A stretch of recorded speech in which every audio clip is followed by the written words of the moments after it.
এই মহিলাটি এখানে একটি কাজ করতে তার ছেলে প্রথম তার প্রেমিকাকে বাড়িতে নিয়ে আসে। মহিলাটি বলে, তোমরা আর আসার সময় পেলে না? ছেলেটি বলে, এটা কি আমি তোমাকে আগে বলেনি? মহিলাটি বলে, বসো, আমি খাবার আনতেছি। তারপরে সে খাবার আনতেই মেয়েটি বলে, এটা তো আমার পছন্দের খাবার, দেখেন আমি এটা ঠিক করে দিয়েছি। মহিলাটি তার প্রতি খুশি হয় এবং তাকে একটি দামি চুড়ি গিফট করে। ছেলেটি বলে, এসবের দরকার কি? মহিলা তাকে চুপ থাকতে বলে।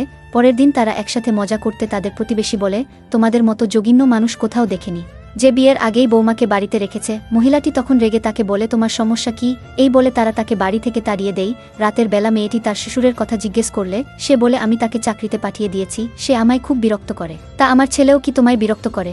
মেয়েটি বলে, সে সব সময় শিশুদের মতো আচরণ করে। সে বলে, তাহলে তাকে তাড়িয়ে দিচ্ছ না কেন? ছেলেটি তখন বলে ওঠে, মা তুমি তাকে কি শিখাইতেছ? এভাবে কয়েকদিন যাওয়ার পরে ছেলেটি তাদের উপরে বিরক্ত হয়ে নতুন একটি মেয়েকে নিয়ে আসে।